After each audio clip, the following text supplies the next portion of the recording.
Hello, everybody. It is a Tuesday. That means only one thing. It's time now for True Crime Tuesday. Going to do things a little bit different today as I'm getting over a little bit of a Missouri Paracon hangover. It's a good one, though. I'll tell you that. The effects have lingered, and it's a good feeling.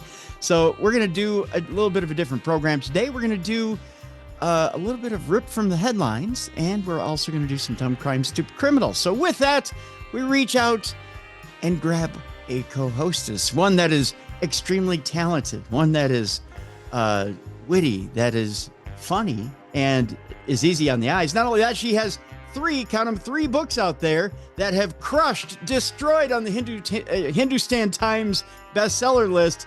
And not only that, they've now destroyed the Hindustan Times bestseller list. I've been told, that's what I've gotten on good authority. They have to create a new one, I guess. So here she is, ladies and gentlemen, Jessica Freeburg. Jessica, I don't know if you knew that or not, but now they have to reorganize the Hindustan Times bestsellers list because you've dominated it. I feel so bad. I destroyed it. Well, that's okay. Don't feel bad about it, dear. It's just one of those things where, sometimes when you dominate a list, it's kind of like some of the greats in sports or some of the greats in literature. When you've dominated it, all they can do is either name it after you or just reorganize it all together. Yeah. So, yeah. I'm just crushing it. That's all. You are. So they now have to figure out what they're going to do with this list. So, well, congrats on that. Well, thank you. And welcome back from Paracon. Thank you. It was a wonderful time. I'll tell you, I was triply impressed. It was a lot more than what I was expecting. Good. I always love a Paracon. Looked like Yeah. it was a fun crowd of people. Yes, it was. It was a fun crowd of people, fun events. It was everything I was expecting and more. So yeah. Yay. Yeah. Good food too. Oh my gosh, good food there. They have a Casey Chop House that's there that's absolutely to die for. Oh, yeah. Yeah. Kansas City does have a lot of fun places to eat. I mean, that's just a fun town. Yeah. Yeah. So it was a good time. Hopefully, I'm going to reach out to Jesse, see if I can get him on this week and do kind of a post-mortem on the Paracon and Yeah. talk a Give little. him a little bit to recover. Yeah, just a little bit to recover, not much, because he's got to launch right back into it, because that's how these Paracons work. You don't That's right. no rest for the wicked. You got to get right back on that horse and talk more. Talk more about it, get promoting it, and get things moving. I know he did for the attendees of Paracon. I think he put tickets on sale for next year. So if I remember, Already? Cool. yeah. So yeah, so that's good. That's good. That'd be a good one. I kind of want to go to that one. Oh, Pack me in your suitcase next year. Let's go oh together. yes, oh yes, most definitely, most definitely. So yeah, oh yeah, next year, most definitely. I'll tell you this much: the only thing that was a bit of a downer for me was I didn't realize on the drive there how painful it was going to be for me. I prepared for the drive back, but I didn't realize with all the injuries in my neck and back how Oh my gosh. Yeah, yeah. that car ride is no joke. I had been training, I'd been doing my DDP yoga to get ready. Mhm. But I hadn't trained sufficiently. But I figured out a hack to get me back. So yeah. Good. Yeah. But it just the entire last hour, people will go, "How did you make it?" I don't know how I made it, but the entire last hour, my driving leg completely cramped up, including my foot. Oh no. I couldn't get it unstuck, so I drove with an entirely cramped leg and foot um, for an hour into Kansas City. Yikes. Yeah. And were you hitting some hard traffic? I mean, because they get pretty Oh, solid traffic around there. yeah, yeah. It was starting to stack up, which was Darn. bad. Yeah, it could have been bad. And at one point, I almost swerved into a retaining wall, which is not good either. But I All made it. right. Well, next year Yeah. I'll drive Okay. and you can just chillax in the back. Okay. Okay. I mean, take that. Although I had a lot of stuff to haul, I had merch and everything, and so Oh yeah. yeah. So yeah. I'll just strap you to the roof then. Yeah. You might have to. Whatever it takes. Yeah, you might have to put me on the roof. That I might have to take that deal up because it was. So after talking to Steve Gonzalez from Ghost Hunters, who is a former police officer, Mhm. Get a lot of helpful tips and hints about um, how to kind of pace yourself, and how to help out with when you're injured like that, how to keep from running into situations like that. I took a lot of his advice, and on the way back, I was just fine. So Good. yeah, so I didn't let that pain build up too much. So it was good. It was a good drive back. I had a good drive back yesterday. So yeah, Well, welcome home. thank you. Yeah, it was good. Like I said, good weekend, great weekend. So I'm looking forward to hearing from Jesse to see when those tickets go on sale, because you guys got to jump on this. It was such a good weekend, such a good weekend. So, and of course, I got Jess coming with next year, so you have the Heck opportunity. yeah. Yeah. Road trip. Road trip, road trip. And of course, I giggled like a schoolboy every time I saw it come and go. So, I just, yeah. So there was that. And I only had myself to giggle about that, Jess. So I need somebody with me to giggle about that. Oh yeah, we can laugh about the come and goes all the way through Iowa. You know what I'm disappointed about? And then we'll get into the whole program today. Come and Go doesn't sell T-shirts anymore. Oh, they really should. I'd buy one. So I couldn't find it. The two times I stopped at a Come and Go, I was like, "Oh, do you have T-shirts and hats?" And they're like, "No." I'm like, "But you used to, like 20 years ago. You used to sell hats with the location on it, or at least T-shirts or something."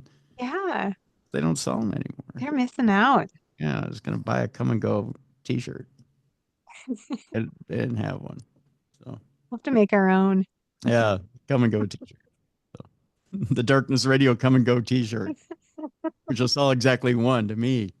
That'll be it. You and me, we'll be twinsies. We'll wear them together Yeah, yeah. on our road trip. On a road trip, right, to Kansas City. Every come and go we walk in, we'll walk in our come and go t-shirts, we like we did this for you. bringing the swag. That's right.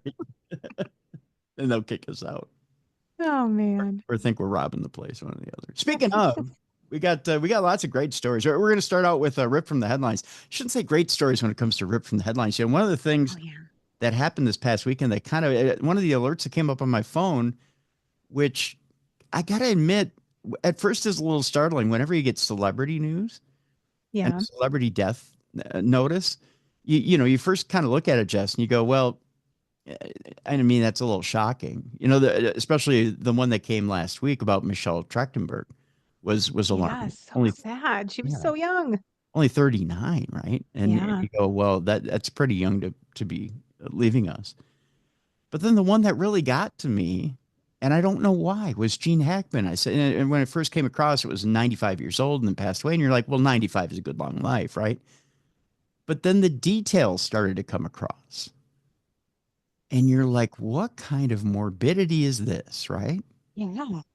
Because they show his wife, who's considerably younger, and it's both of them had passed away, and that they were in their homes for multiple days, and it was neighbors who called and did a wellness check because they hadn't seen either of them.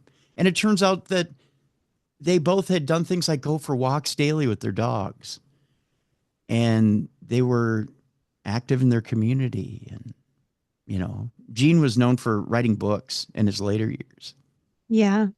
so he was quite active, right? So for both Gene and his wife not to be active was unusual for the neighbors. So they said, you know what, in their New Mexico community. So we have an idea that maybe something's not right here, right? Well, it turns out that the Santa Fe Sheriff's Office released some new information over the weekend surrounding the death of both Gene Hackman and his wife, Betsy Arakawa. The couple and one of their dogs were found dead in their Santa Fe home on Wednesday, and authorities launched an investigation.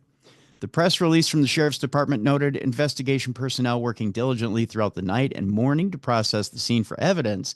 It should be noted that there was no apparent signs of foul play. The release continued in the early hours of Thursday, February 27th, 2025. Hackman and Arakawa were transported to the office of the medical investigator. An autopsy was performed. Initial findings noted no external trauma to either individuals. Carbon monoxide and toxicology tests were requested for both individuals. The office made it clear the manner and cause of death has not been determined. The official results of the autopsy and toxicology reports were pending. This remains an open investigation. Now, the reason being is that the scene wasn't quite what you would call on the up and up. And here's why. Right. Search warrants obtained by Extra revealed that their deaths were considered suspicious after authorities found their front door open and no sign of a carbon monoxide leak. The document states, at this time, the manner and cause of death pertaining to Eugene Gene Allen Hackman and Betsy Arakawa and their passing is unknown. Affiant believes that the circumstances surrounding the death of the two deceased individuals to be suspicious enough in nature to require a thorough search and investigation because the reporting party found the front door of the residence unsecured and open. Deputies observed a healthy dog running loose on the property, another healthy dog near the deceased female, a deceased dog laying 10 to 15 feet from the deceased female in a closet of the bedroom, the heater being moved, the pill bottle being opened, and pills scattered next to the female. The male decedent being located in a separate room of the residence and no obvious signs of a gas leak. The docs state that Betsy was found on the bathroom floor near scattered pills and a space heater. The search warrant noted that her body was in a state of decomposition with bloating in her face and mummification in her hands and feet, which isn't unusual if it's been a few days. Okay. Mummification could Yeah, just happen naturally. it happens naturally, yes. Yeah. Mm. Um, Gene was reportedly in a mudroom near the kitchen. It appeared that he may have suddenly fallen as his sunglasses were nearby. According to the docs, the male decedent also showed obvious signs of death similar and consistent with the female decedent. While the front door was open, deputies reported the rest of the home was secure and there was no signs of forced entry and no indication that the residence had been rummaged through. It was also noted that the New Mexico Gas Company tested the gas lines, and as of now, there's no signs of evidence indicating that there were any problems associated to the pipes in and around the residence. Two maintenance workers who found the couple said they had not seen them for about 2 weeks, which for them was unusual. Mm. So they could have been dead for that long.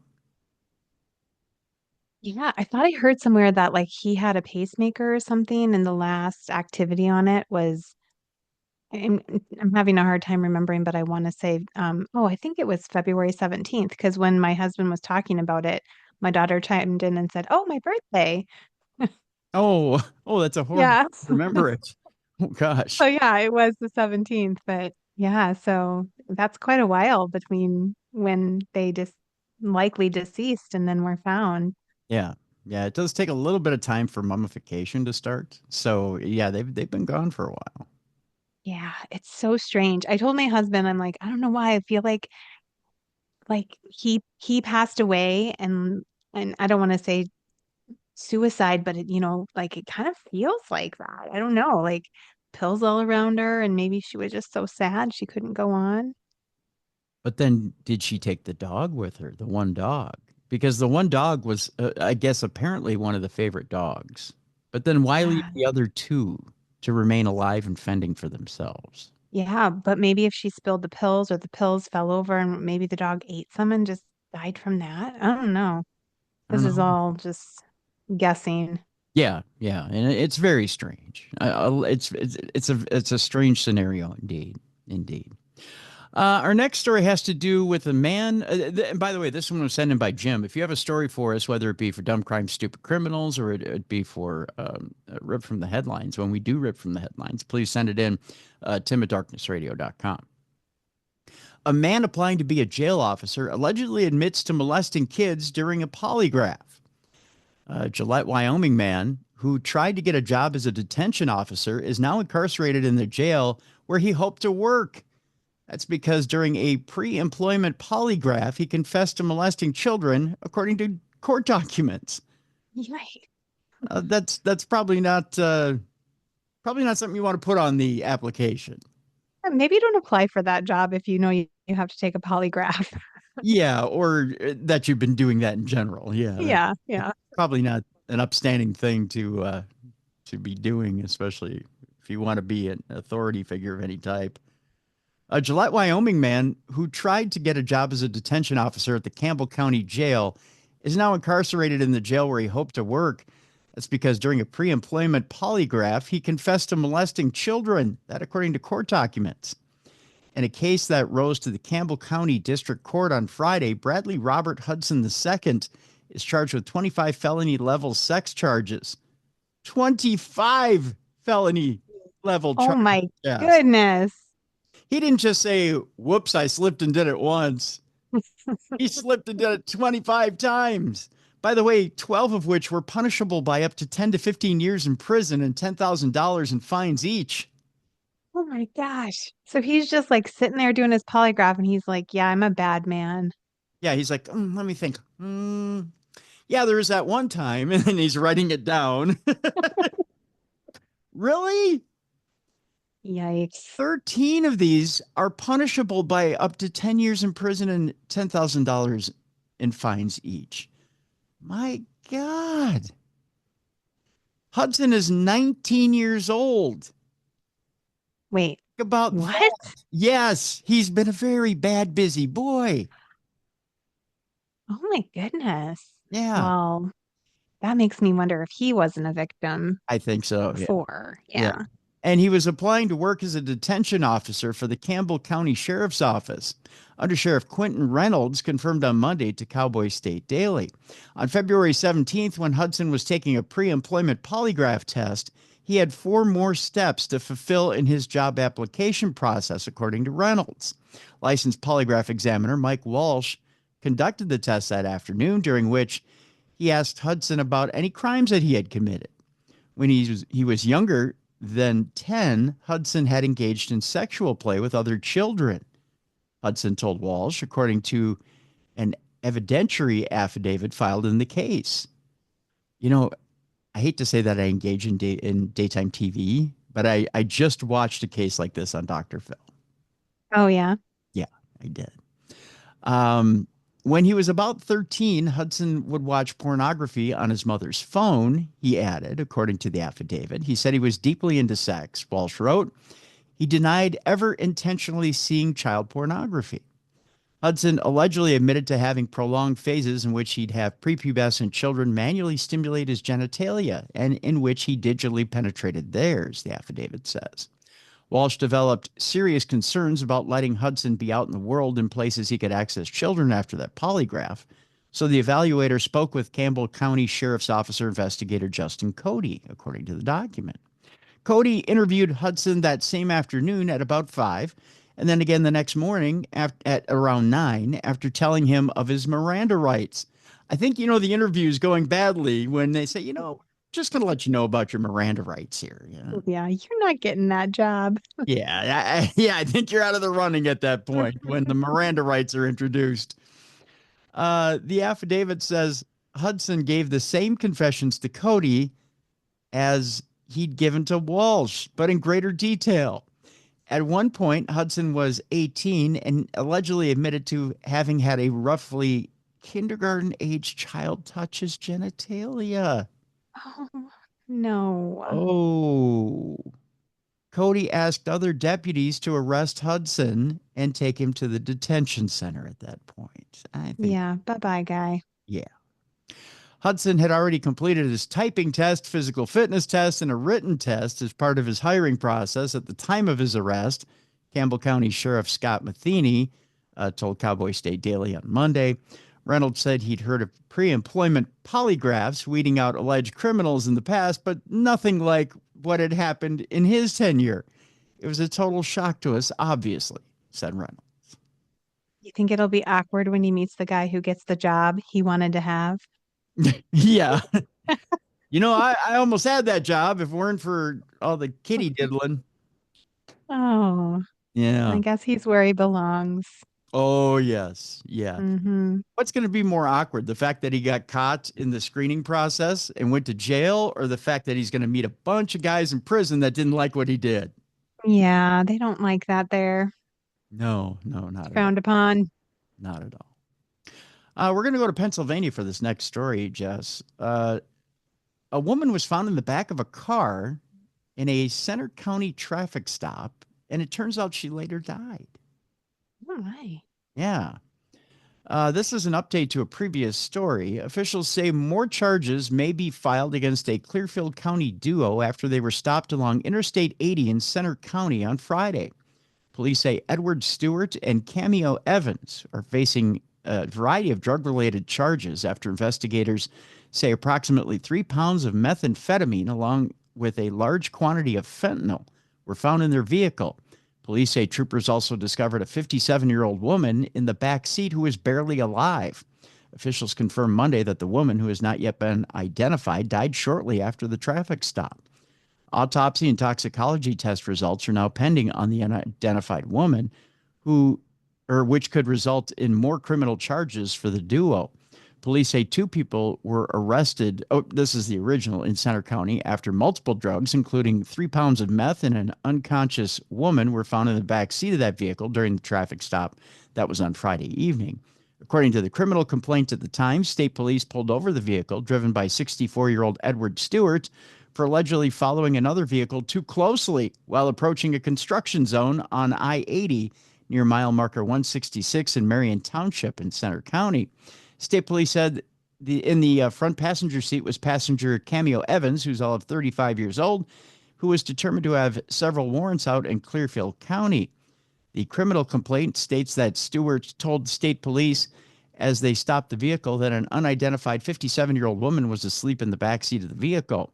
According to state police, Stewart and Evans were separated and gave troopers conflicting travel plans, with Stewart saying that the group was heading towards Atlantic City, but changed their plans and began taking the 57-year-old woman to Clearfield, and that they had stayed in Philadelphia for one night. The criminal complaint states that Evans told state police that they had stayed in the Poconos for several nights. State police said that during the traffic stop, reasonable suspicion was established and consent to search the vehicle was denied. According to the criminal complaint, state police then opened the back passenger door of the vehicle and asked the 57-year-old woman to exit. State police said that they then observed the woman to be laying in an awkward position with her face buried in the back seat and a coat covering her body. The criminal complaint states that the troopers performed CPR on the female after they could not find a pulse. According to state police, Narcan was administered with negative results. The criminal complaint states that the emergency personnel arrived on scene and performed CPR on the victim until she regained a pulse and was transported to a hospital where her current status, again, as we just reported, was not good. In fact, she's passed away now. So that's not good. Not good. Wow. State police said a stamp bag containing fentanyl and a glass smoking device was found on the ground next to the victim, with another smoking device seen in the back of the vehicle. According to the criminal complaint, Stewart and Evans were taken into custody and a search of the vehicle was conducted. State police say 3 packages containing a total of 3 pounds of meth were found in the trunk of the vehicle, as well as 14 stamp bags of fentanyl found in the back seat of the vehicle, a plastic container of suspected methamphetamine residue, and a glass pipe. The criminal complaint states that Evans later admitted to possessing the bags containing fentanyl. According to state police, both Stewart and Evans denied ownership of the meth, stating that they have not seen the victim use it, that they don't use it themselves, and that they don't know anything about being in the vehicle. So Oh my. They're like, how did that get there? we're just cruising along, walking along, and all of a sudden, boom, we're in a vehicle with a bunch of meth. I mean, that was a lot. That sounded like a lot of drugs in that vehicle to have like no idea that they were there. That's a ton of vehicle, or ton of vehicle and a ton of meth. That's a ton of a lot for not knowing nothing. It's a ton of BS, I think. It is, yes, yeah. Online court dockets show that Stewart is currently being held at the Center County Prison and was denied bail due to other detainers and a possible death involved. Well, now it is a death involved, so more charges will be forthcoming. By the way, all this gets rung up in court on March 12th. So I think they were just waiting to see whether the unnamed woman would survive or not. Now, unfortunately, she hasn't. So, Yeah. yeah. How much do you think in Arkansas you can get when you try to sell your baby, Jess? That's the question in this story. That's a question I don't really want to answer. Well, I may have an answer for you. Okay. 20-year-old Amber Booth is accused of accepting compensation for adoption, which is a Class C felony in Arkansas. We go to Washington County, Arkansas, where an Alabama woman decided to cross state lines because evidently they're looking for kids in Arkansas. I had no idea. Well, an Alabama woman was arrested in Northwest Arkansas after she allegedly sold her baby for clothes and cash. Oh, clothes too. I hope they were nice clothes. Well, I hope so. Evidently, that's not what the 1877 Cars for Kids number is for. I didn't know that, but you don't get cars when you trade in your kids. I didn't know Oh, that. it's not like a swap situation. No, no, it's not a swap meet. So I didn't know that. I'll try harder next. Cash and clothes. Hmm. Wonderful prizes for turning in your baby, I guess. 20-year-old Amber Booth of Cordova, Alabama, was booked into the Washington County Detention Center on February 24th and is facing one count of accepting compensation for adoption, which is a Class C felony.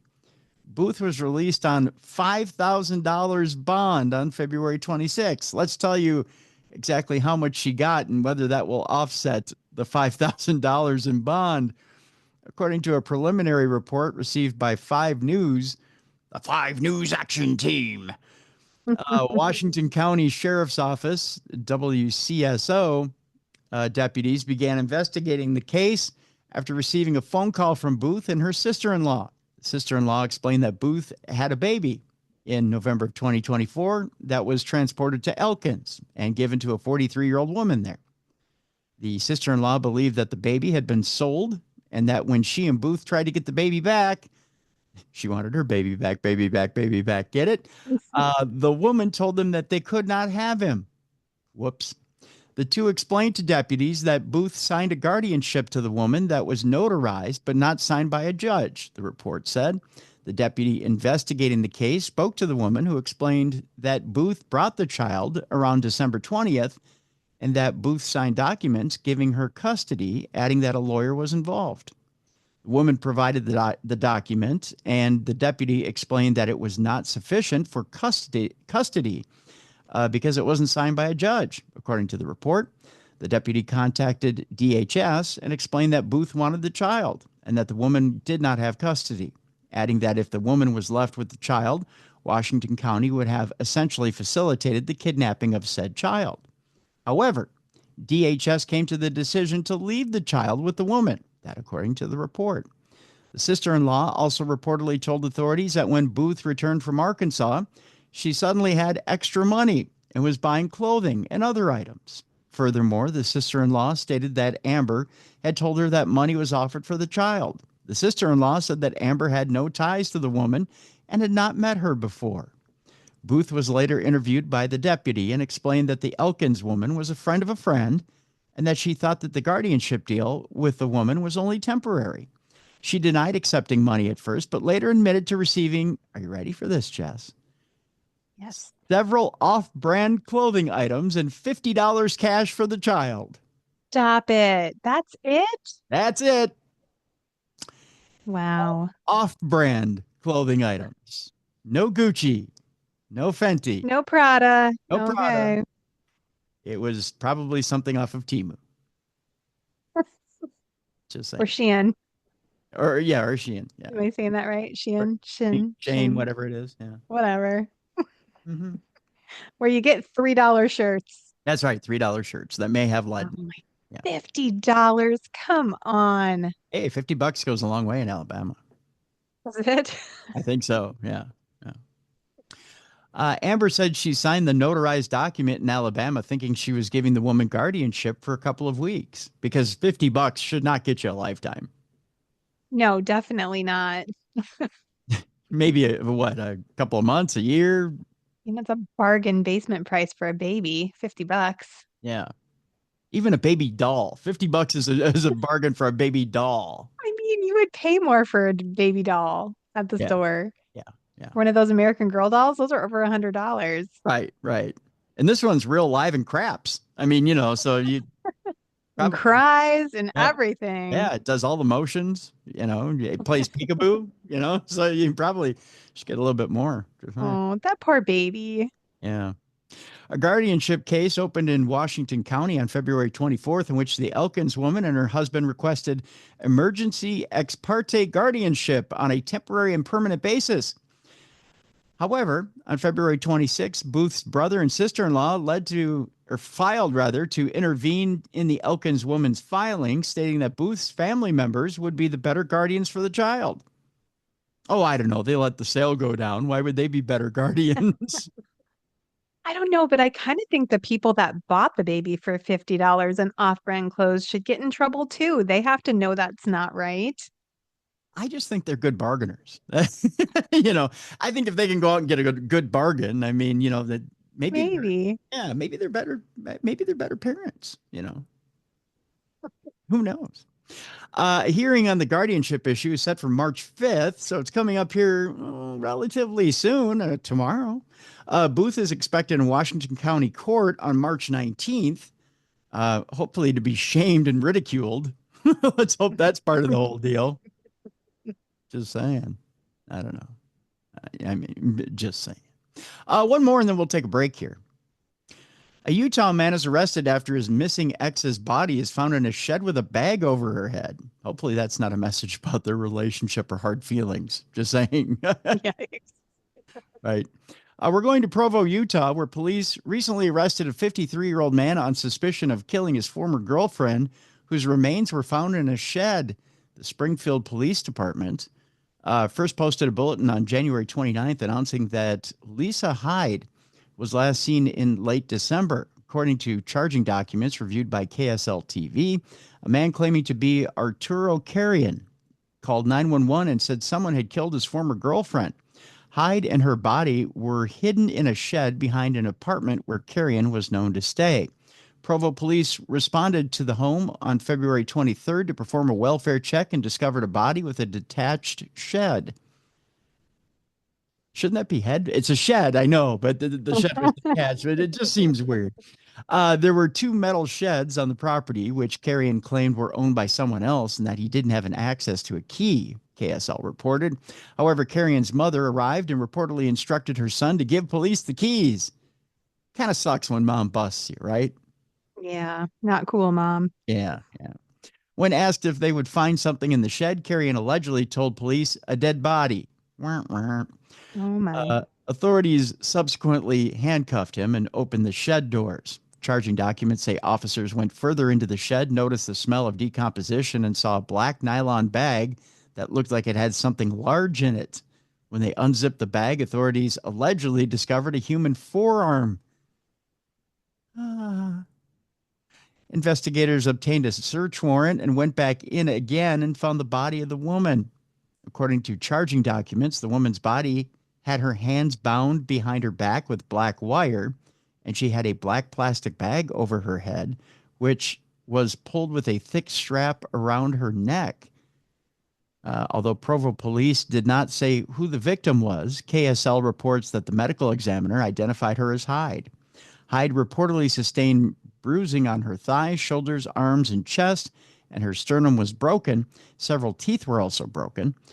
Police announced that Carrion was booked into the Utah County Jail on a charge of murder.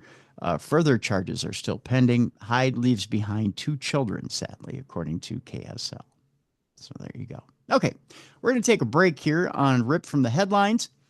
When we come back, we'll talk about the founder of the Thank You Jesus movement, who's been accused of a child sex crime. We'll also talk about an Indiana woman who's accused of marrying her biological father. I don't know how you feel about your dad, Jess, but I bet you marriage isn't part of it. Just saying. We'll get into that. And we'll also talk about a man who's wanted for bombing his ex-wife's boyfriend's house being captured after 42 years on the run. So yes, the song Man on the Run actually is real. Or Band on the Run, but it's actually a man on the run. We'll talk about it. It works. Yeah, exactly. All that and more. It's Ripped from the Headlines and Dumb Crime Stupid Criminals today on a special True Crime Tuesday right here on Darkness Radio.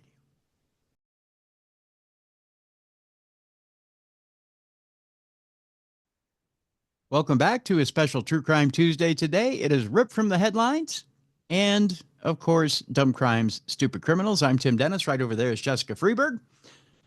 Jess, there's many things we thank Jesus for. We thank him for the food he provides. We thank him for the wonderful weather. We thank him for our families. One thing we can't thank him for is child sex crimes. I know that much. But evidently there's one guy who did. Yikes. And well, he got caught for it. And we can thank the police for that, right? Boy, oh boy. The founder of the Thank You Jesus movement was accused of a child sex crime this past week. We go to Asheboro, North Carolina, where a 25-year-old man known for the Thank You Jesus movement has been charged on suspicion of a child sex crime. According to the Randolph County Sheriff's Office, the National Center for Missing and Exploited Children sent a cyber tip to authorities, and the Invictus Task Force began an investigation in January 2025. As a result, investigators identified Lucas Hunt as a suspect. Per WRAL-TV, police allege Hunt received video footage of two minor girls engaging in a sex act. On February 25th, he was arrested on one count of second-degree sexual exploitation of a minor and booked into the Randolph County Detention Center on $75,000 bond. Hunt is reportedly the man behind the nationwide Thank You Jesus yard signs and founded the movement when he was a young teenager. According to the organization's website, he prayed for help to display Easter signs in his hometown and prayed that these efforts would have a giant impact on the kingdom. The movement has reportedly sold over 250,000 signs, as well as car magnets, garden flags, and bracelets. Well, here's hoping he raised enough money for bail. Just saying. Yeah. You never know. Maybe he can thank Jesus for bail money and go on his merry way there. Our next story may be a little alarming, Jess. Not that everything we haven't read already hasn't been slightly I alarming. was going to say, they've all been quite alarming, Tim. That's right. But we're going to go to another level here, Jess. An Indiana woman has been accused of marrying her biological father. Let me ask you here. I don't think she's entirely unattractive. I think she could probably find a man somewhere. I mean, I would think so. There's someone for everyone that's right. not related to you. Thank you for that. Yes, you're right about that. A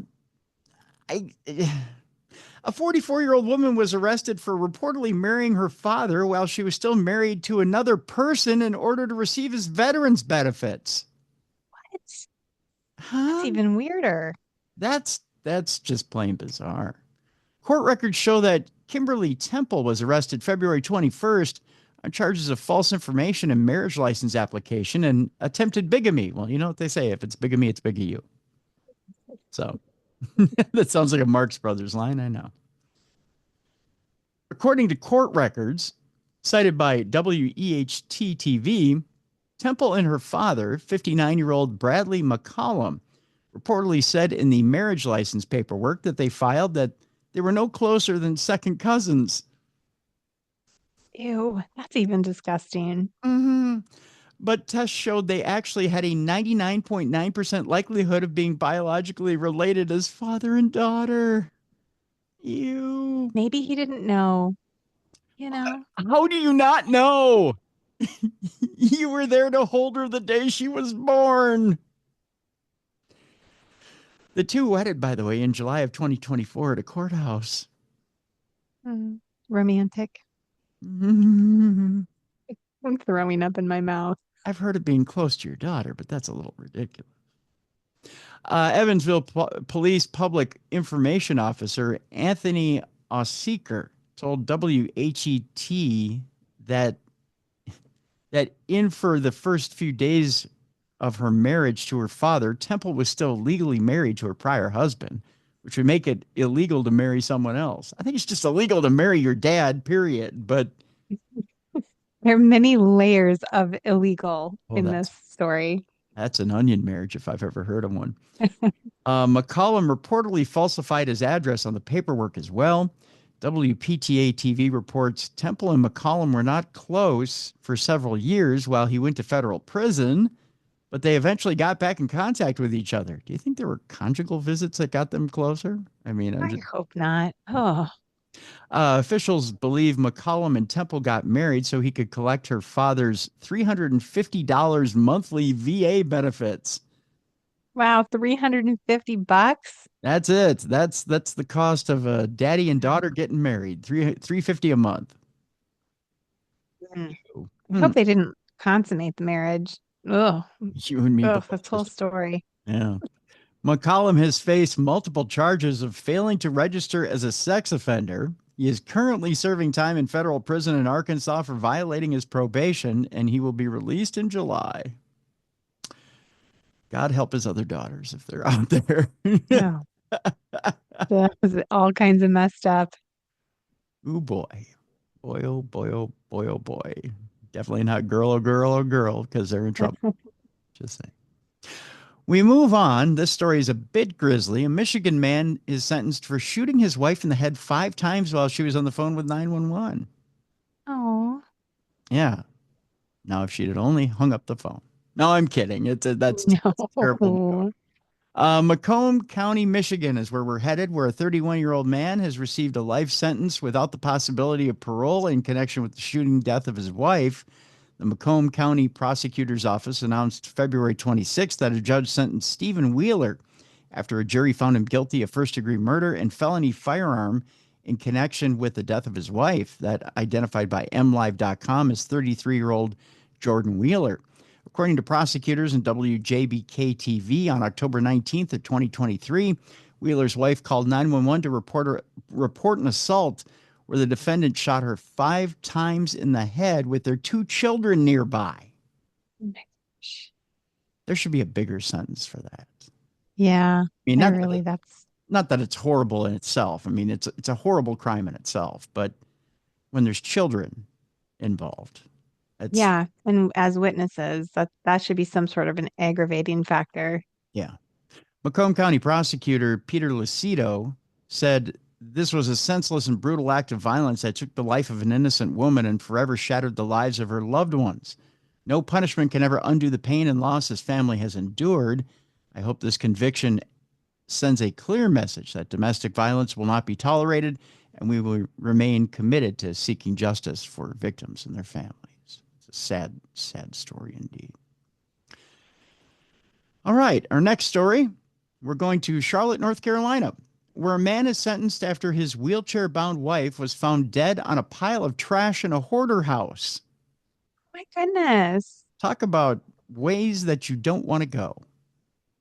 A 70-year-old man will spend years behind bars in connection with the neglect death of his wife of 40 years. According to a February 28th news release from the Mecklenburg County District Attorney's Office, a jury found Louis Kornhaber guilty of second-degree murder and neglect of a disabled or elder adult resulting in serious physical injury. The judge sentenced him to 94 to 125 months, nearly 8 to just over 10 years in prison. Louis Kornhaber's wife is 66-year-old Bonnie Kornhaber. She was hospitalized for a medical condition that left her wheelchair-bound, and she returned home on October 6th of 2020. According to prosecutors, the defendant secured her to the chair with a belt, but she fell onto the floor, where she remained for around 6 to 8 months. What? Yes. Despite the fall, Louis Kornhaber reportedly failed to call 911 for help, which he told detectives was because he and Bonnie were embarrassed by the conditions inside their house. So he just left her laying there? That's unacceptable.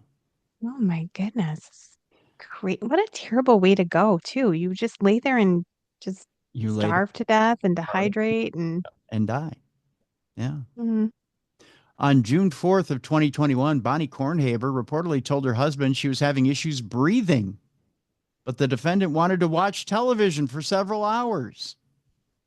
Oh, that's horrible. I wonder what he was watching. Must have been really good. It's probably NASCAR. I can't imagine what else would go on for several hours that he didn't want to help his wife. It's probably an episode of WWE Raw. Prosecutors said he then called 911 and told authorities his wife was unresponsive. First response. Wait, so he waited until then to call 911?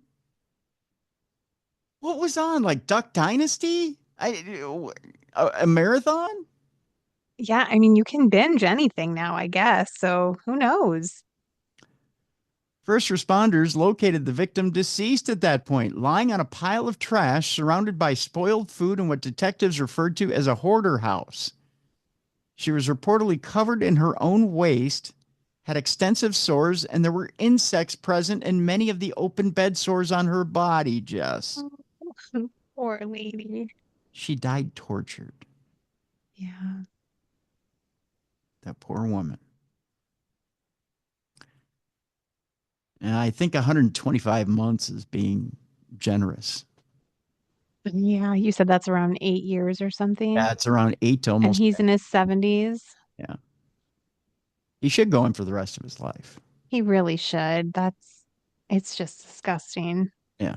He should go in for the rest of his natural life. And honestly, if he's living in a hoarder situation, he'd be in a better situation in prison where he's got a place to sleep and food and They might finally teach him to clean. yeah.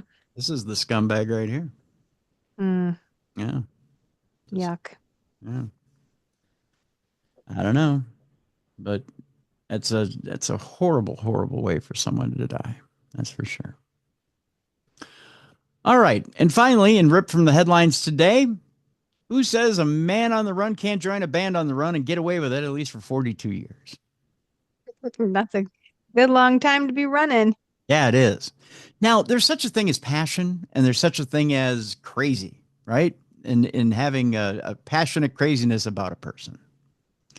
This man is wanted for bombing his ex-wife's boyfriend's house, but eventually he got caught after 42 years on the run, Jess. Now, I'm going to have you check out this guy's Okay. before and after shots, so to speak. This is what the man looks like then and Oh, now. wow. He looks odd in both of them, but Doesn't he he? looks like Michael Jackson somehow in that first one.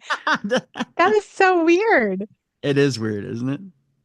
And then he looks like he's got like a flipped up mustache, so he looks kind of like a cowboy in the other one. You know what So we he, went from Michael Jackson to cowboy. he does. He looks like Wyatt Earp in the second photo, or like a long-haired Wyatt Earp, like he's trying out for some sort of western town in Nevada. What is deranged beard too? It's like got a donut hole in it. What's going on? Well, he's got the long goatee and he's got the handlebar mustache going. Yes. Yeah. Like a handlebar mustache and goatee. But right, is he like totally giving Michael Jackson vibes in that earlier photo? Yeah, he's got, and Like Thriller. that was probably mid '80s. So yeah, he went with the white man perm, the white man afro. Yeah, and it's tight to the head. So yeah, but Oh we all, my. didn't we all have that in the mid '80s? Jazz, please say yes. Mm, Just saying, maybe yes. saying maybe some of us experimented with it in the late I 70s. mean, my mom used to perm my stepdad's hair. I do remember that. Yeah, see. Hmm. Oh, I mean, some of us tried it for a year or two. Is I'm that what just happened?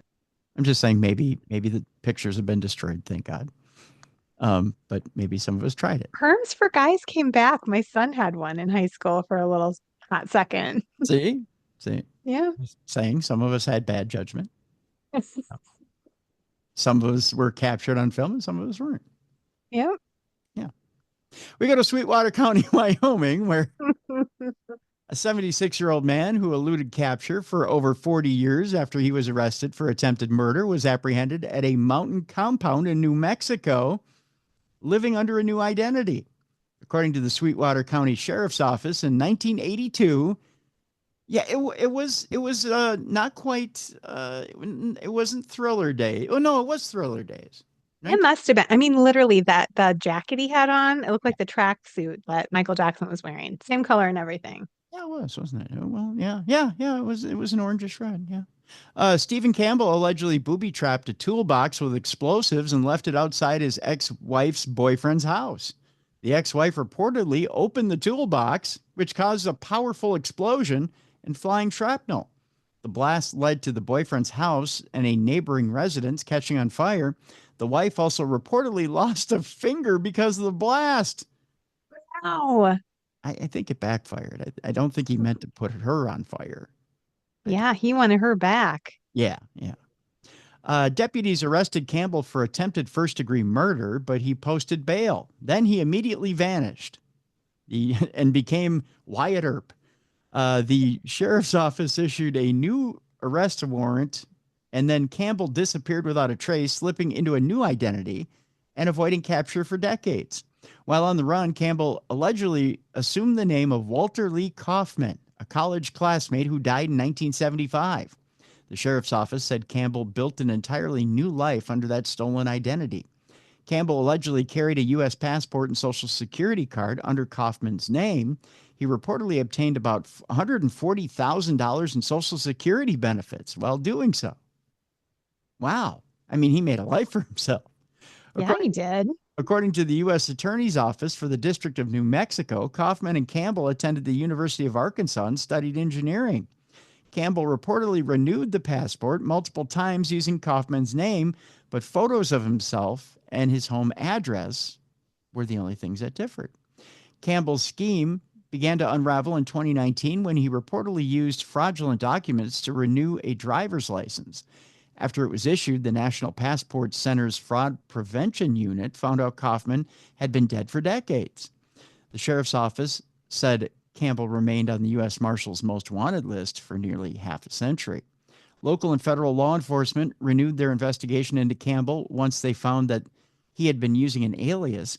On February 19th, the FBI, U.S. Marshals, and other agencies went into Campbell's large compound in the New Mexico mountains, but he met them with a high-powered rifle, taking up a concealed, elevated position. Well, this guy's serious. Yeah, he's not playing around. No. Campbell reportedly would not surrender, so agents used flashbang stun devices. He later emerged from the wooded hideout and was taken into custody. Neither Campbell nor law enforcement fired any shots. Law enforcement reportedly seized Campbell's rifle, which was loaded with ammunition that could pierce body armor. A subsequent search of his home revealed 57 firearms and lots of ammunition, underscoring the danger officers faced during the arrest, that according to the sheriff's office. Campbell is facing a federal charge in New Mexico of misuse of a passport. After those court proceedings, he will be extradited to Wyoming to stand trial for the 1982 bombing. Sweetwater County Undersheriff Joe Tomich said it's almost hard to wrap your head around this case. The cold and calculated nature of the original crime, the decades of searching, and then, after all this time, a tense standoff in the mountains of New Mexico. We've all taken our turns trying to catch Campbell. I have a case file on him the size of a novel, filled with leads that went nowhere. But we never gave up, and now we finally know why he was always one step ahead. Sheriff John Grossnickel called it one of the most significant and dramatic future cases in Wyoming law enforcement history. Incredibly interesting. But hey, sometimes you can be a man on the run with a band on the run and get away with it. Oh, that is a wild story. Yeah, well, at least for 42 years you can get away with it, right? Well, with that, it's time for us to lighten things up a little bit. It's time now for Dumb Crimes. It's Crayon News story time.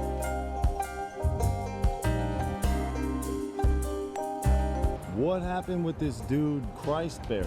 I heard he cut his penis off and then jumped off a balcony.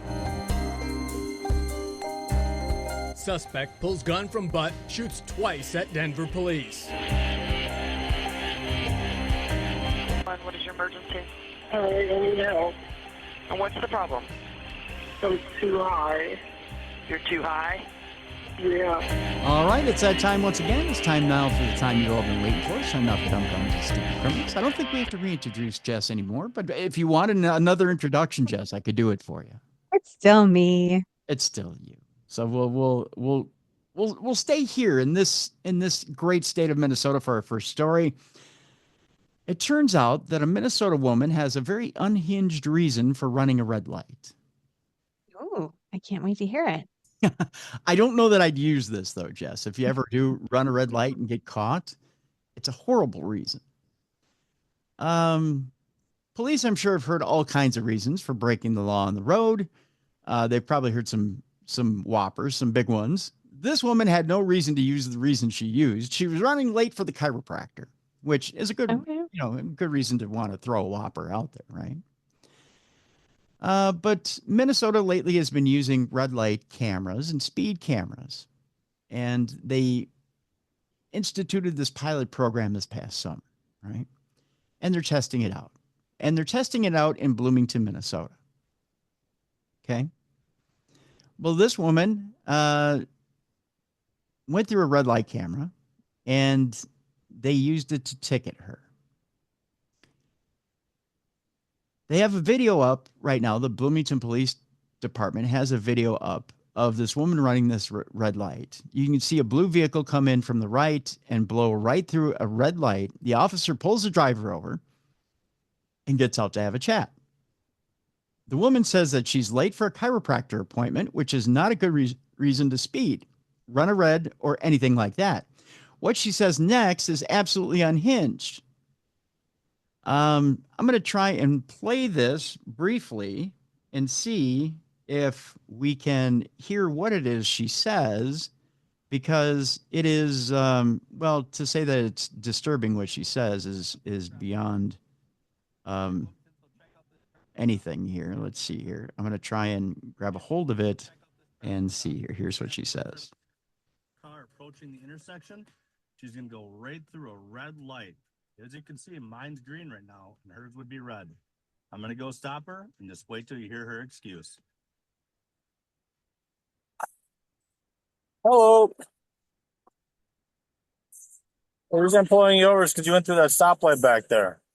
For the chiropractor. Okay, is there a reason to run lights?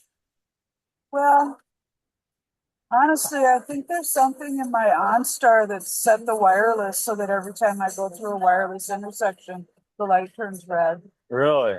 Yeah, I've never heard of that before. it's real. So you think your OnStar is making the light turn red before you go through? Something. Huh. They don't have that wireless intersection. Does it happen to you all the time? Yeah, Should we probably tow your car because it's a safety hazard, right? If you're running through red, because you're running through red lights. well, I race the yellows because they turn yellow on me every time. Okay, you shouldn't race the yellows though. That's not how that works. Here's this back. I'll say you stay in the vehicle for me, okay? So you heard her there, folks. Okay, she races the yellows because her OnStar triggers every single red light. Her OnStar does it. Her OnStar stops every single traffic light. I mean, I guess it's a creative explanation. Who's that dumb with technology that they think that that they think their OnStar stops every stop? Yeah. Or who's that dumb to think that the police officers are going to be like, oh, okay, Yeah, no, you're fine. carry on. My OnStar triggers the stoplight. My OnStar made me do it, Tim. I love the fact that the police officer says, well, if it's that much of a hazard, we probably should tow your car. Yeah, he was on. He had the wit coming back. Yeah. Those Bloomington police officers see everything, especially since they're they have their own precinct inside the Mall of America, so they have to see it all. Yeah. Yeah. So they've heard and seen it all.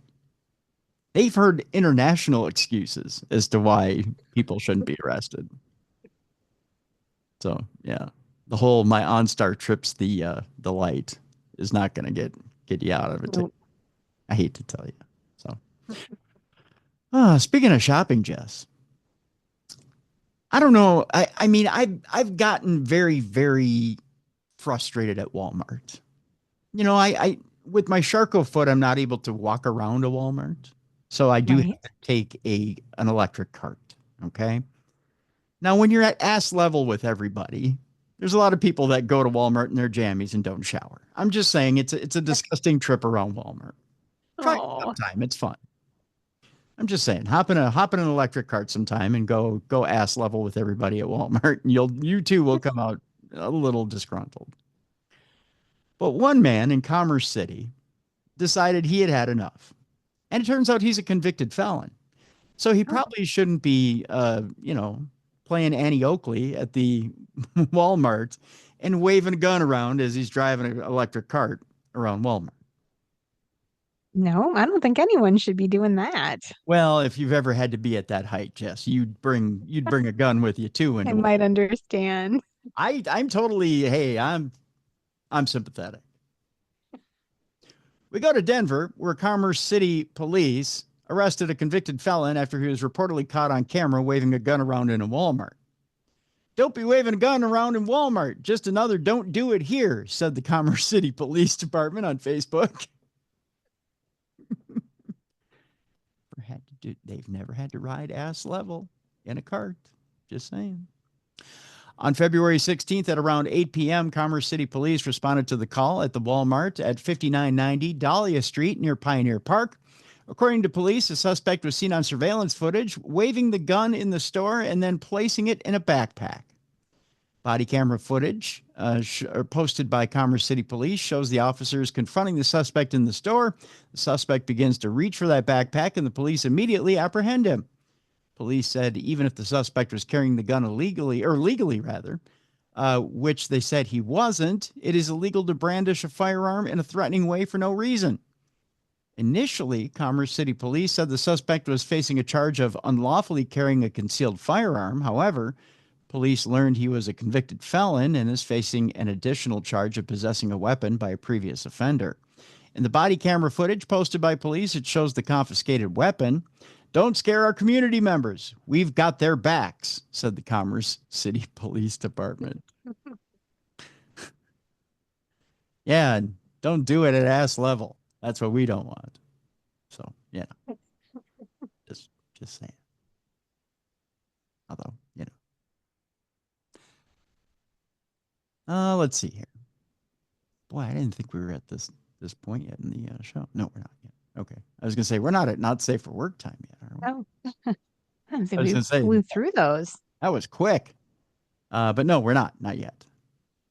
Our next story, we're still shopping. This time we're going to Family Dollar. Oh, okay. From Walmart to Family Dollar. That's right. A Family Dollar worker was attacked while probably protecting the most priceless item at Family Dollar. That, of course, being toilet paper. Toilet paper is worth what? Was it COVID that we made the transition from toilet paper being worth, I don't know, $1 a roll to $50 a roll? Is that when that happened? No, probably. Yeah. I mean, it made this insane jump and it never came back down. Yeah, the days of TP in the trees is over, Tim. TP and eggs, right? Yeah, too expensive. Right? If you TP and egg someone's house now, it's a sign of respect. It's like, I value you and your friendship. Here's about $10,000 worth of merchandise thrown at you. Right? Yeah, it's crazy. I pay tribute to you and your family. Here's some Charmin and some extremely expensive eggs. It's a sign of fertility. I don't know what it is. But yeah, it used to be a sign of aggression. Now it's a sign of love and appreciation. I always thought it was a sign that you're cool if your house got TP'd. I love it. Not if it rained. No, yeah. I did take my son out TPing once when he was younger, and we kept the roll at the end and we wrote the date on it, and he kept it in his room for the longest time. Oh. We cleaned it up. We went back and helped him clean it up the next day, but we darn near got caught in high school TPing someone's house. Like they came running out of the house, and we had a Ford F-150 with a flatbed, and all of us were in the back of the flatbed, and one of them was, just to say, one of our party was a bit too fat to jump into the back as we were running away. We had to haul him up while he was getting chased by the homeowner. He grabbed his ankle, and he damn near lost his shoe. Let's just say it was a quick getaway. Yeah, sounds dramatic, like a scene out of a movie. But I mean, is it really worth it to go chasing kids who are TPing your house? What were you going to do if you got a hold of them? No, I wouldn't. I'd go out and see the TP and be like, nicely done, kids. Right? Not the eggs. Don't egg my house. That's a freaking mess. Right. That is. Yeah. Yeah. But it was just TP, right? It was just TP. But yeah. He was pissed. Yeah. But to do that, I mean, that was. But with this Family Dollar worker, evidently, now, I mean, you got to defend it with your life because. Oh, for sure. Yeah, TP is like what, $35 a pack, $40 a pack. Yeah, the good stuff. Yeah, the good that my kids require. Yeah, that my kids require. Wow, they do. If I don't come home with Charmin, I might as well just get out of here. Right, because you got to treat your starfish like your best friend. I'm just saying, you really do. None of that sandpaper crap. But I mean, not saying that's what Family Dollar is selling. Maybe they are.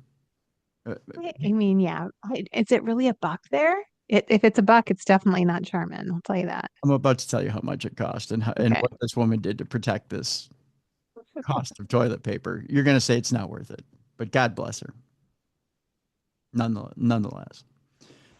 We go to North Carolina, where a North Carolina woman is behind bars after assaulting a Family Dollar worker who tried to stop her from escaping with a shopping cart packed with valuable electronic items.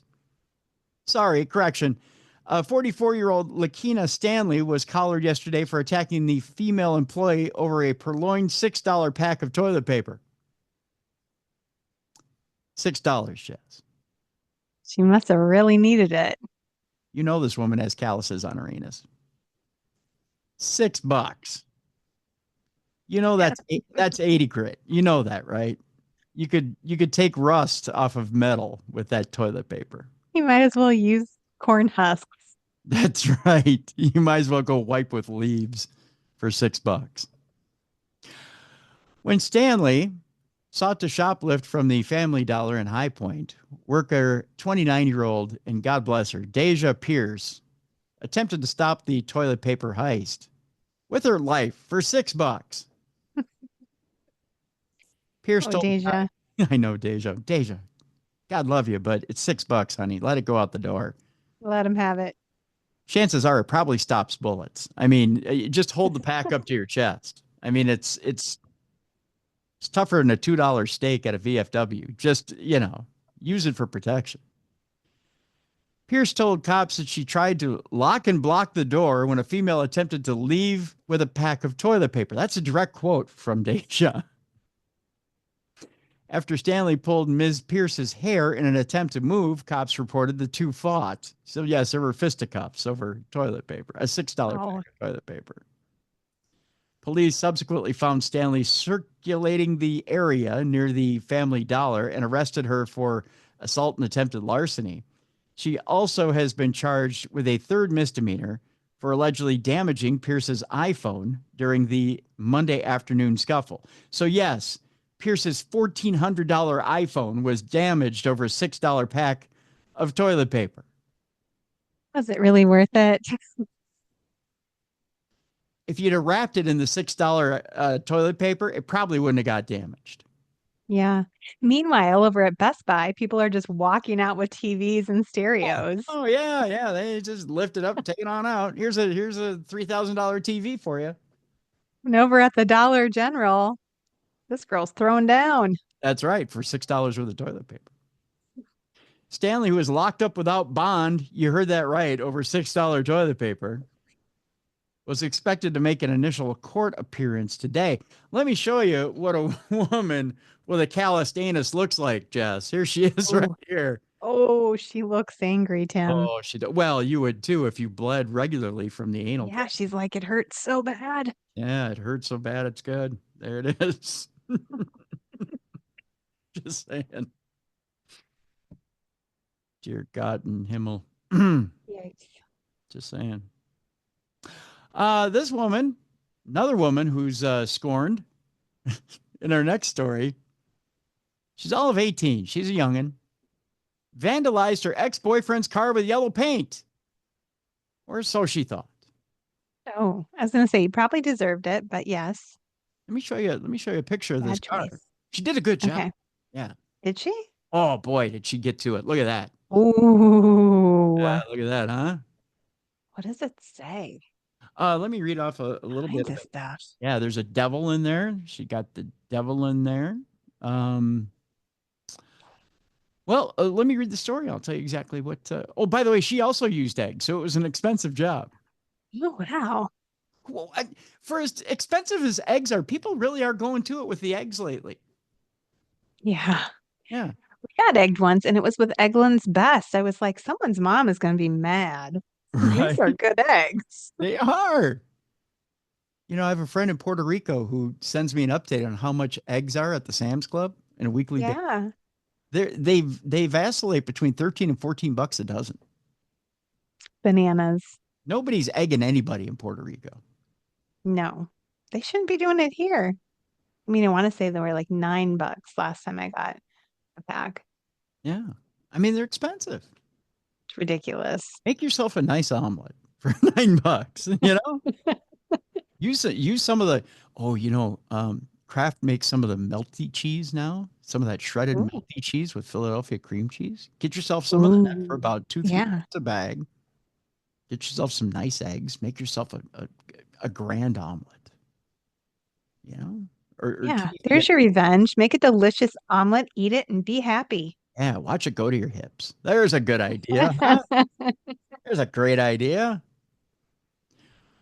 Well, when planning to vandalize your former boyfriend's car with eggs and yellow paint, it's always a good idea to make sure you know the exact make and model of the target vehicle. That's probably rule number one, right? Oh, darn it. Cops charge that Evelina Fabianski, who's all of 18 years old, mistakenly damaged the wrong auto last night on the Deltona, Florida street where her ex resides. By the time the officers responded to a 911 call about a young woman spray painting her vehicle, Fabianski had already caused $5,000 in damages to an innocent coupe. Along with the words Jason and devil, Fabianski allegedly covered the car with various other scribbles. Fabianski was also assisted by a 16-year-old female sidekick and told police that she was angry at her ex over a $700 debt she was owed.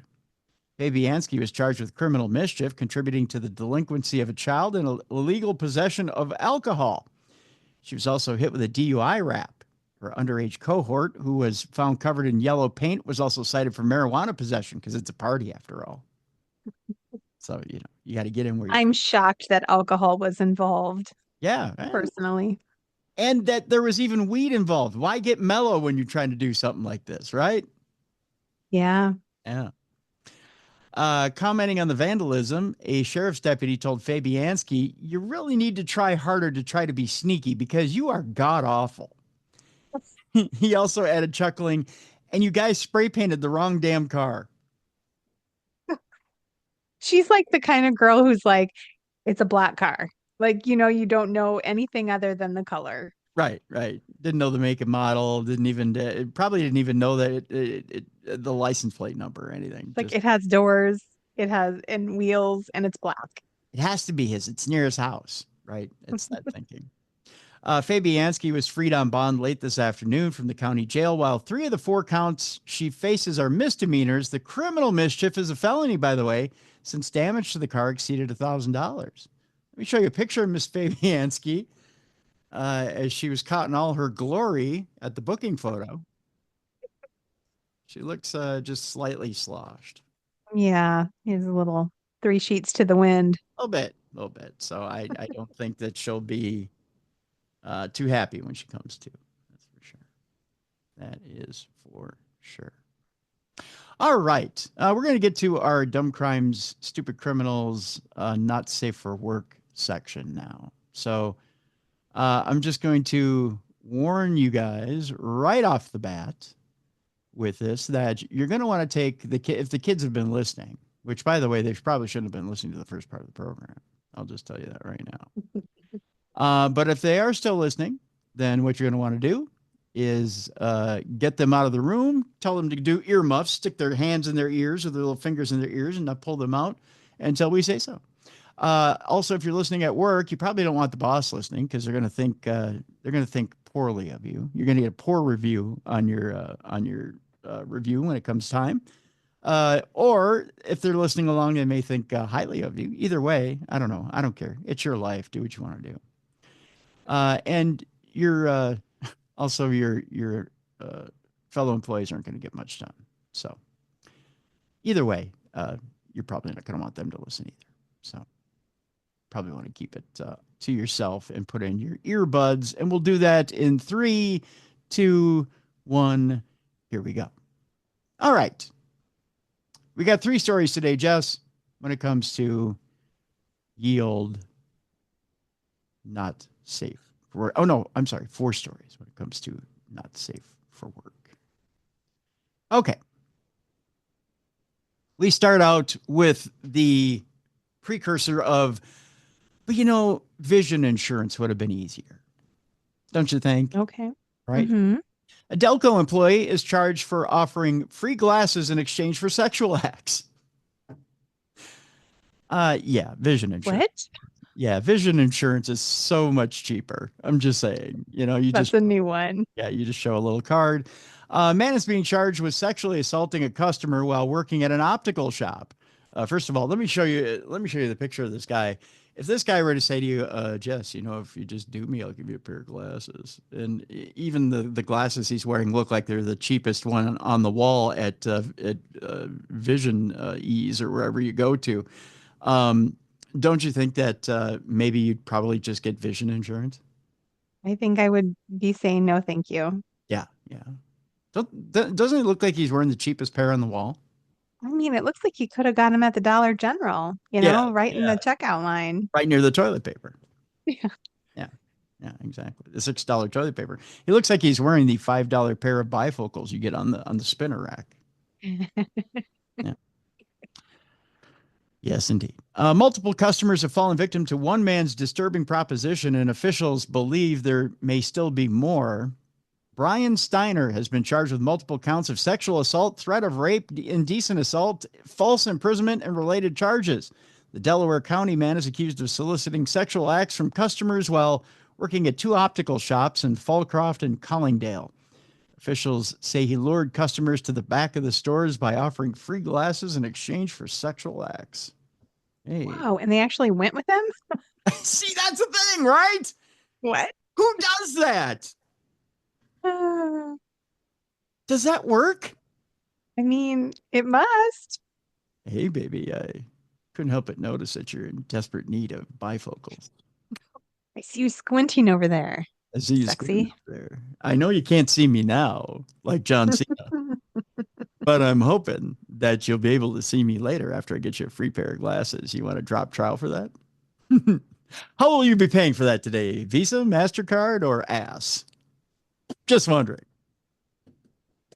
How do you go about propositioning that?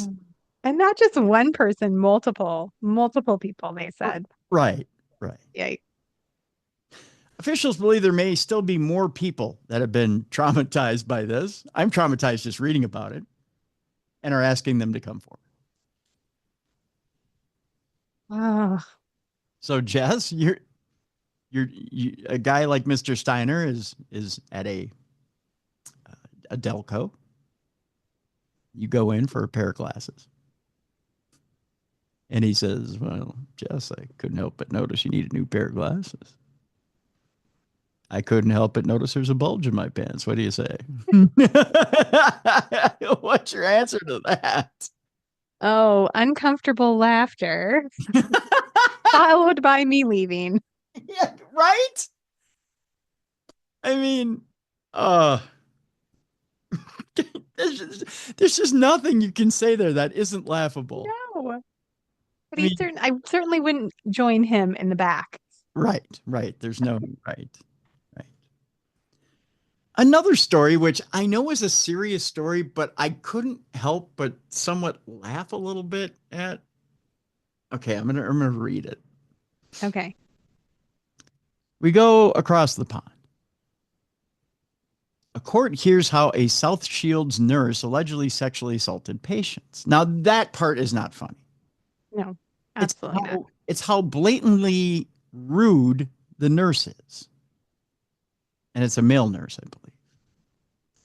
A registered nurse ill-treated and sexually assaulted patients and used racist and homophobic language at work. Now, the language isn't funny, although maybe it is. The person is just a plain dickwad, is what it is. Yeah. Complete idiot. Yeah, complete idiot. William Malcolm, who was manager at a residential unit, targeted extremely vulnerable residents as well as others, and a spate of offending spanning several years, at least it's claimed. Jurors at Newcastle Crown Court heard Malcolm grabbed one patient's testicles and then called him a fat cunt What? and said, "Look at the size of those nads." How do you just Why? do that? What a psycho. Right? And Crazy. how do you do that once and get away with it and still have a job? That's what I would. Yeah, no kidding. Right?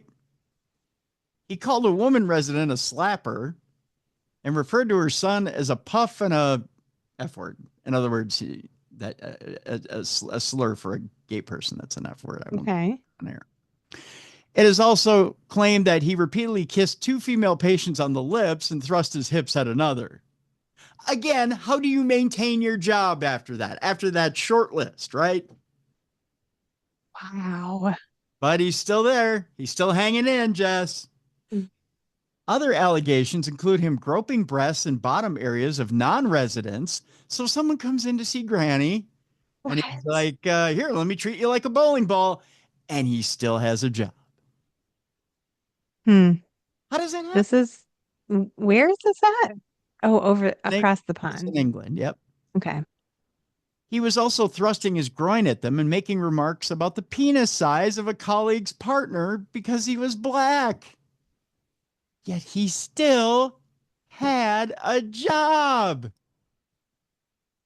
Wow. This guy should have been fired like 100 times. Right.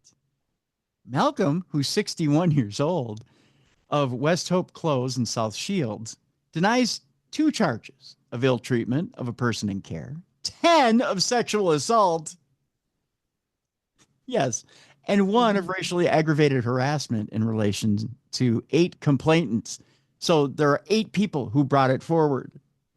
I'm just surprised no one kicked his ass. Right. I'm surprised he hasn't been taken out back and shot. Yeah, or at least punched. Or stabbed. I mean, I know that guns aren't rampant in England, maybe, but knives are. Prosecutor Ann Richardson told jurors the alleged offenses came to light as a result of 2 whistleblowers who had experienced and witnessed Malcolm's behavior towards residents and others.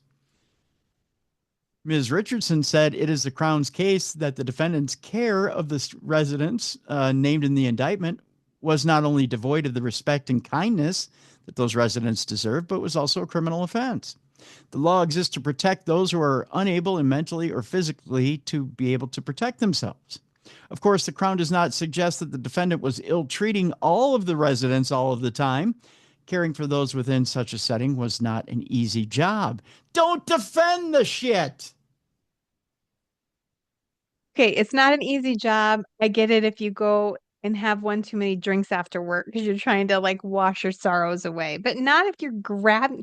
That doesn't excuse you grabbing people's balls and sexually harassing them, Right. assaulting them. He does it once, he's done. The fact that there are eight complainants tells you he did it 8 too many times. Get rid of him. At minimum. Right. Yikes. Nonetheless, you will hear from witnesses that at times the defendant's attitude and care to certain residents was wholly inappropriate and sometimes sexual. That's an understatement. Yeah. Ms. Richardson added the Crown submits that this defendant, a nurse and manager in a position of trust and responsibility, abused his power to ill-treat and sexually assault complainants, including using derogatory, racist, and homophobic language. The court heard Malcolm stated that after his arrest, he was mortified by the allegations, which stated were untrue.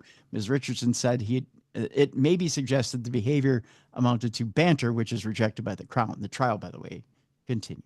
All right. The next story, Jess, and we have this one and one more, and then we're done.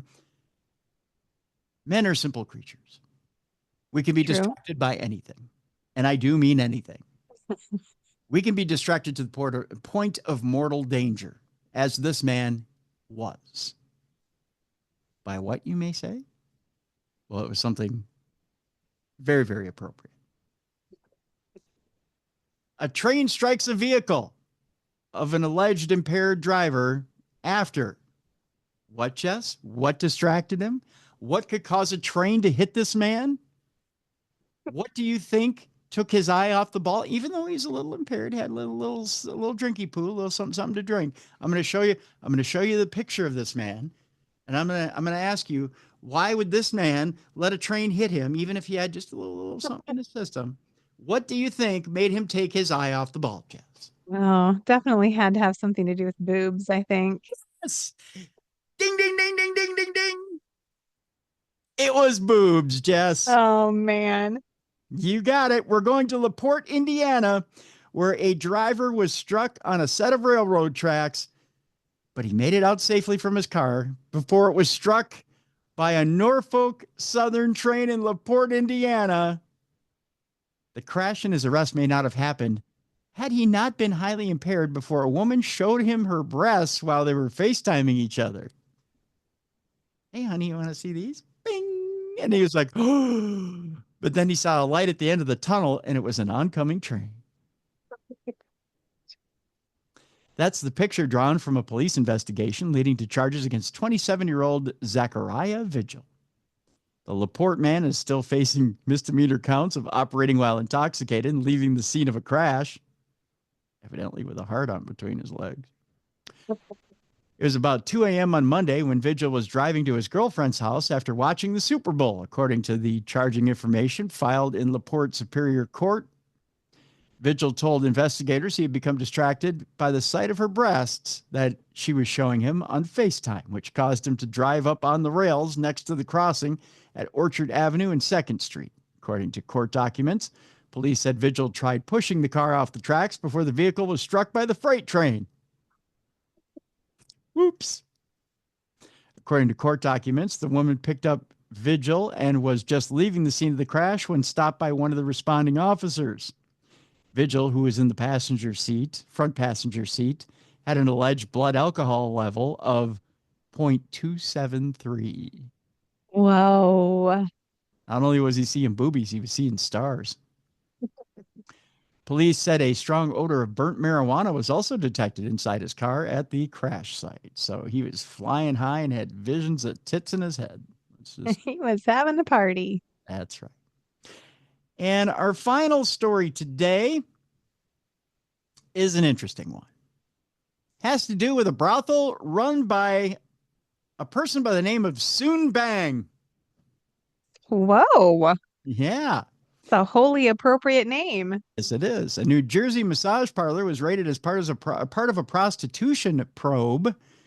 A woman by the name of Soonbang has been charged with operating a prostitution business from the New Jersey massage parlor she owns, according to investigators. The 63-year-old Bang, yes, that's the name, operates the Oasis Spa, which was raided last week by cops who discovered a large quantity of condoms hidden within mattresses. What do you expect for a woman named Bang? In a back makeshift bedroom. And a probable cause affidavit states that. Additionally, a condom was found hidden in a plant in a massage room, reported by Detective D. Large. Stop. This story is fake. No, it's real. It's all real. The search of the Bang Spa stemmed from a probe of workers engaging in a solicitation of prostitution at a business in Denville, which is a town about 30 miles from New York City. During police questioning, a 67-year-old Oasis Spa worker reportedly admitted to engaging in sexual intercourse and providing hand jobs with clients in exchange for money. A search of Bang's residence yielded a large quantity of U.S. currency hidden in her bedroom. The same style condom that was located in the Oasis Spa was found in the Bang bedroom. During a stem-to-stern interview with cops, Bang said that she does not verify identities of other employees or check their identification. Bang also apparently acknowledged that the Oasis Spa has had numerous online reviews for explicit sexual acts with customers. Bang was arrested and charged with promoting prostitution, money laundering, and engaging in prostitution. She's scheduled for a court appearance tomorrow, as a matter of fact. According to New Jersey state records, Oasis Spa House was formed in May of 2022 by Dong Mei Wang. You can't make it up. An amendment filed in November 2022 listed Soon Bang as the firm's new president. Wow, that's quite a story. That's how we'll end it today. I think that's good enough. You can't top that one. You just can't. I think that's a good way to go out. We'll call it our happy ending for today. How's that sound? I think that's just I think that's perfect. I think it's perfect too. All right. So tomorrow, Supernatural News here on the big program. And then on Thursday, boy, have we got a big show. We've got. You going to tease it? I am going to tease it. Or it's going to tease me. Hello. No, I'm just it's a call back to the last story. Not one, but two old friends are with us. Fun. On Thursday. We'll be talking about their highly successful program and some of their biggest investigations so far this season. I'll just yeah. I'm excited to have them both back on the program. That's all I'll say. I'm excited to listen to this. It's going to be huge, folks. I'll put it this way. It's a not miss program. Not only that, but March is going to be so big, it's going to blow your mind. I can promise you that. Yeah. We're going to have a really good month. Yep. With that, Jess, what's going on in your world, on your side of the tracks? Oh, this and books. You guys can buy books if you want. Find them on Amazon, Barnes & Noble, or my website, and connect with me on social media. That's where we're at right now. Okay. All right. So yeah, big week here on Darkness Radio. Big week. I think that's all I got for now. Just a couple of reminders real quick before we leave you. The Apple app. Keep loading up on the Darkness Radio Apple app. If you don't have it, go to the Apple Store, look for the Darkness Radio app, and this guy right here, Scully. Look for him. Ooh. Yeah. And look for him and download the app to your Apple device. Check out the store at darknessradioshow.com. Let's see what else. I think that's it for today. But tomorrow, Supernatural News with Mally Fox. And we will see you tomorrow right here on the best in paranormal podcasting, Darkness Radio. I want to thank Jessica Freeburg for being here today. And I want to thank you guys for tuning in today for the best in true crime podcasting. You've been watching and listening to True Crime Tuesday. For more audio and video archives of True Crime Tuesday, intriguing content, and cool swag, check out darknessradioshow.com. The executive producer of True Crime Tuesday is Troy Palmer. If you enjoyed today's program, make sure you like and subscribe. Thank you for watching. Join us tomorrow for Supernatural News with Mally Fox.